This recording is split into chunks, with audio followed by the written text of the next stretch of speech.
Nitekana umunezero ndasubiye kugusuhuza nk'akaze wobandanya kubana natwe ngaha kuri ino mboneshakure igushikiriza amakuru, inkuru kumwe n'ibiganiro bigezweho biriko biravugwa irya nino mu gihugu c'u Burundi ndetse no hakurya y'imbibe z'igihugu c'u Burundi mu yandi makungu. Nunyemerere nkuhe kaze, ndaguhaye mwaramutse cange mwiriwe bivanye n'aho udukurikira uherereye kuri uwu munsi wa gatandatu w'igenekerezo ry'icenda z'ukwezi kw'icenda umwaka w'ibihumbi 2023. Wowe udukurikira uri mu gihugu c'u Burundi nunyemerere nkuhe mwaramutse neza ntanakwipfuriza kugira umunsi mwiza, ndetse naho udukurikirira kuri imbibe z'igihugu c'u Burundi mu bihugu bibanye nk'igihugu ca Repubulika Iharanira Rusange ya Kongo, igihugu c'u Buganda, igihugu ca Kenya, igihugu ca Tanzania n'igihugu c'u Rwanda. Mwese ndabahaye ikaze ntanabakingurukira ngaha kuri ino mboneshakure ibatohoreza amakuru, inkuru kumwe n'ibiganiro bigezweko biriko biravurwa irya nino mu gihugu c'u Burundi mu bisata bitandukanye nk'igisata c'inkino, igisata c'indero, igisata ca politike, igisata c'agateka kazina muntu, igisata c'amagara y'abantu, igisata c'ubutunzi, igisata c'imigenderanire n'ayandi makungu, igisata c'uburimyi n'ubworozi kumwe n'ibindi bisata bitandukanye ngaha mu gihugu c'u Burundi, hama ikayagushikiriza kamwe ku kandi yose uko yakabaye ku gihe, nawe nyene hakagushikira mu ba mbere. Ico utegerezwa rero nta kindi ni ugufyonda sabone canke subscribe nawe utarafyondako, hama ukabandanya urashikirwa n'amakuru yose, inkuru kumwe n'ibiganiro tubandanya gushikiriza binyuriye ngaha kuri ino mboneshakure imwe rudende ibikugezako umwanya ku mwanya. Aya makuru ari bubashimikiye ku ngingo nkuru zikurikira. Umuyobozi mukuru wa Sosumo avuga ko kuba abantu bararwiriye hamwe n'abadandaza bikika mu kiza biri mu bituma iryo shirahamwe ridashobora gutorera umuti ikibazo c'ikena ry'isukari. Nayo Ububirigi buriko bwemeza abakinyi 10 b'u Burundi ba handball bari baburiwe irengero muri Croatia ko basavye ubuhungiro mw'ico gihugu. Nayo kandi mu gihugu ca Kenya igipolisi kimenyesha ko cafashe amatelefone menshi yari yibwe maze agira arungikwe mu Burundi. Nayo mu gihugu c'u Buganda ubushakashatsi bwakozwe bwasanze ingurube n'inkoko zihabwa imiti ya sida kugira inyama zavyo ziduze ibiro n'ingoga ndetse ntizirware kenshi.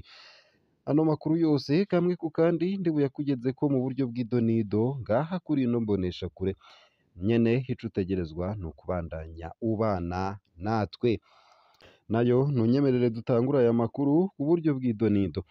Umuyobozi mukuru wa Sosumo avuga ko kuba abantu bararwiriye hamwe n'abadandaza bikika mu kiza biri mu bituma iryo shirahamwe ridashobora gutorera umuti ikibazo c'ikena ry'isukari. Ihinguriro rya Sosumo ngo ni rito, arivyo vyoba bituma ritagishobora kwimbura isukari ikenewe mu gihugu kubera irwirirana ry'abantu hamwe n'abadandaza bikika mu kiza. Ivyo biri mu bituma iryo shirahamwe ridashobora gutora umuti ku kibazo c'isukari kimaze igihe mu Burundi. Ivyo ntivyashikirijwe kuri uwu wa kane n'umuyobozi mukuru w'iryo hinguriro General Major Aloys Ndayikengurukiye. Inyishu kw'iki kibazo c'isukari, inyishu ya mbere irama nuko dutegerezwa kurwiza umwimbu kugira dushobore kwimbura isukari ishobora gukwira bene gihugu, mbere tukanaronka umusesekara wo gushora hanze. Turipfuza ko yoba ari Sosumo ishobora kuba ihingura isukari ikwiye abenegihugu kandi igashobora kuronka n'umusesekara.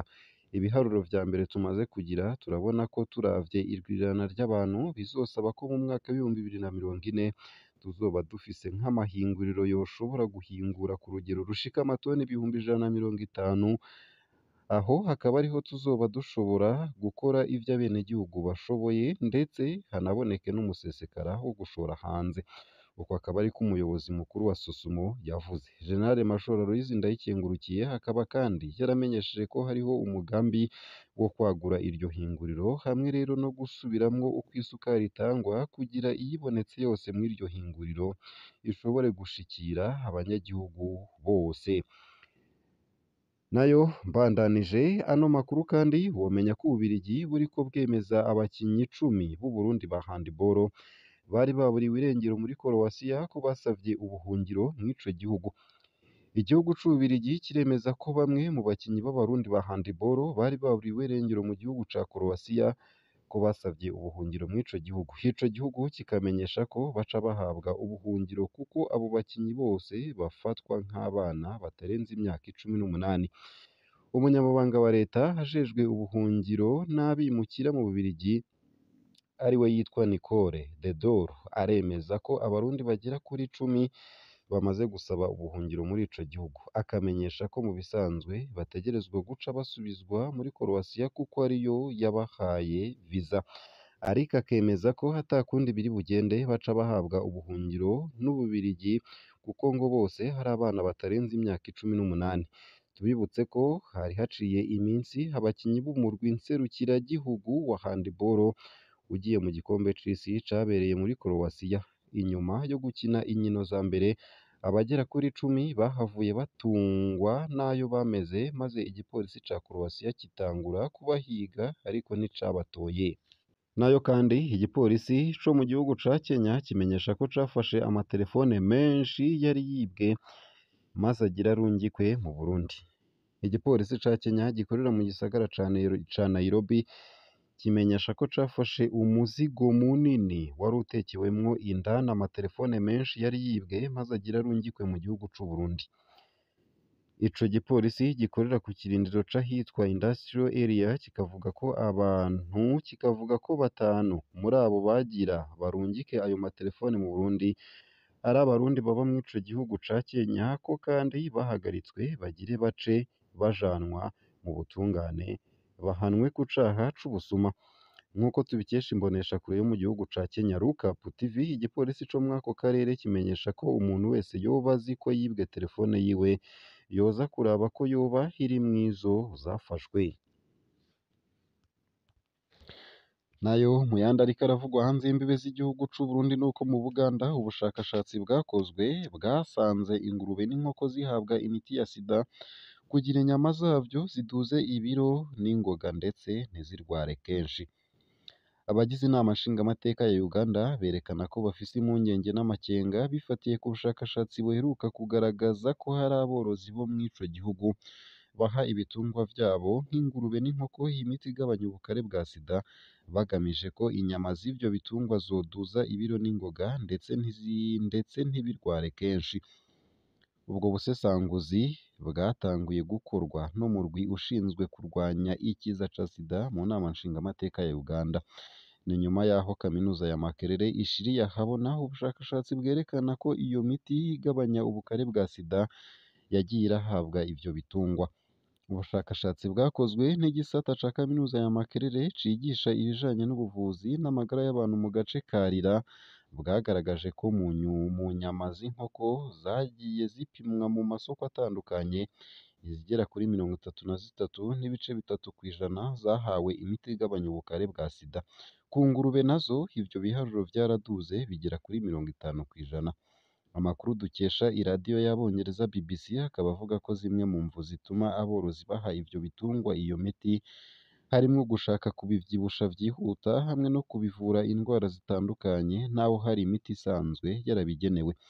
Bamwe mu bashingamateka ba Uganda bakaba bafise amakenga ko ivyo bishobora gutuma abasanzwe bafasha mu gutanga imiti irwanya ikiza ca sida bashobora gucika intege inyuma yo kumva ko aho kuyiha abarwayi ihabwa ibitungwa. Nayo mu gusozera ano makuru womenya ko ishirahamwe Oricome ryishinze kurwanya ibiturire n'isesagurwa ry'amatungo ya leta ribona ko leta ifise uruhara runini mu bijanye n'ibura ry'ifumbire ihingurwa n'ihinguriro FOMI n'aho abarirongoye nabo nyene batera. Gabriel Rufyiri arirongoye akaba asigura ko ifumbire iba ikwiye gukurikiranwa kuva hatangwa isoko. Aranegura ingene hari umushikiranganji wa mbere yishuza ifumbire irima ry'agatasi rigeze kandi hariho ubushikiranganji bwegwa n'ico kibazo. Akaba agira ati nk'iyo fumbire yategerezwa kuboneka nk'amezi 2 imbere bakaba barabivuganye. Hariho ingorane yuko ibintu bidakurikiranwa kandi si umukuru w'igihugu, si icegera ciwe, si umushikiranganji wa mbere bagomba kubijamwo. Hariho abahinga mu burimyi n'ubworozi bagomba kuba bariko barabikurikirana bakaba baratanze nka raporo y'ingene ibintu vyifasheho ukwezi kumwe imbere y'uko irima ry'agatasi ritangura. Akaba abishikirije inyuma yaho mu nama yo ku munsi wa kabiri w'ino ndwi yari irongowe n'umushikiranganji wa mbere vyagaragaye ko icegera c'uwurongoye FOMI hatatanze isango ryaho ifumbire y'agatasi izobonekera. mu runani rw'abarimyi borozi mu Burundi FOPABU bakaba basaba leta gufata ingingo zihuta zotuma abarimyi baronswa ifumbire bakoresha mu irima ry'agatasi ryimirije. Ngaha akaba ariho nsoreje ano makuru ntari naguteguriye ariko aravugwa irya nino mu gihugu c'u Burundi ndetse no hakurya y'imbibe z'igihugu c'u Burundi mu yandi makungu.